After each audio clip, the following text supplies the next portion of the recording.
the Houston Rockets, and it's no secret they have been a surprise team, I guess, this season.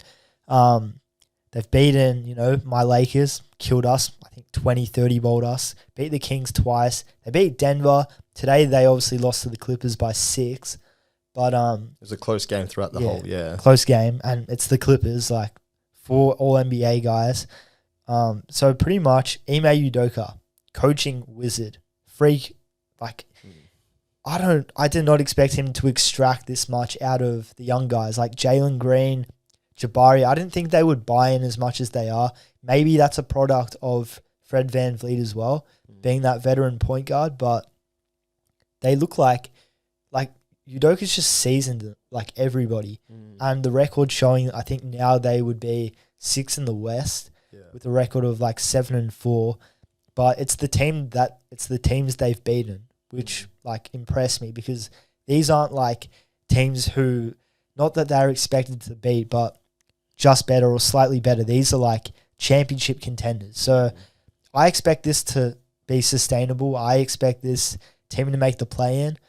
If they don't, they don't. I'm not mad at it. But yeah, that was just a key takeaway. Udoka, great coach, extracting the best of the young guys and the best of the entire roster, I guess. 100%.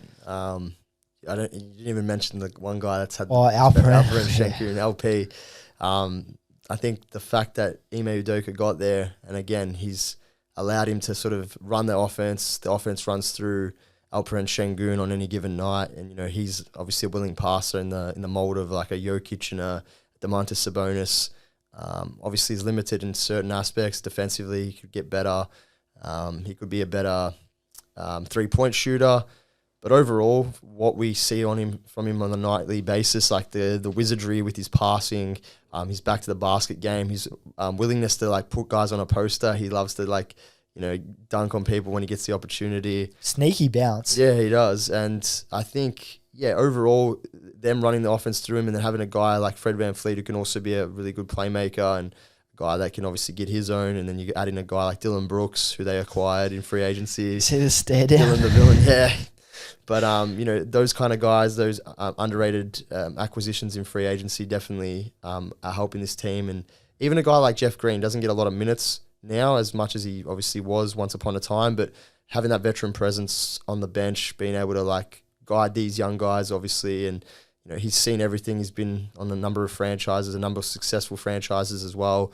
I think that definitely helps them. And but it all starts at Ime Udoka, in my opinion. If it's a hot take, but I think if Udoka stays as the coach of the Celtics last year, and they win the championship, they win the chip. In my opinion, I think that if they don't win it, they make the finals, and it's a really, really tight 7-game series. I agree.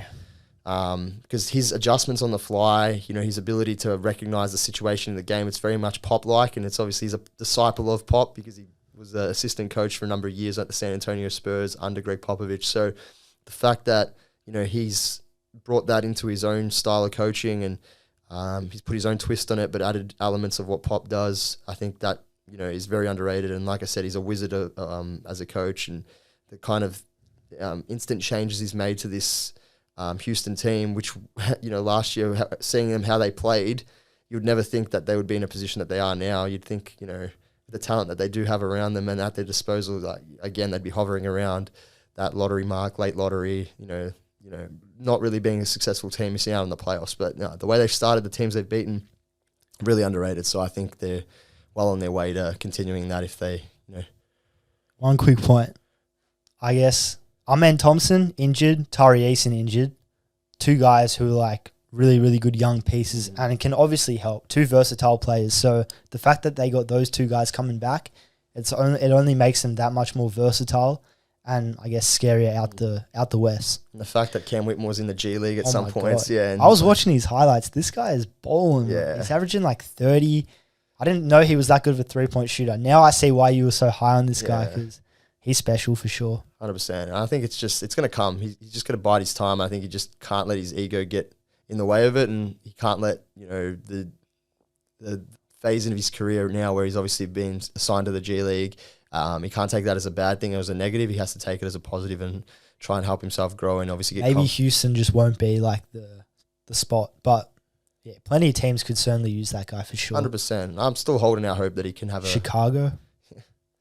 Never know. But it's still early on. I think, he can definitely crack that rotation at some point. Hello, yes, you at home. This is Commissioner of the NBA speaking to you, Adam Silver. Here's a message in courtesy of BenchMob in collaboration with the NBA Store. When BenchMob hits 1,000 subscribers, they'll be giving away a free NBA jersey to a lucky subscriber. So just do all the things listed on the screen.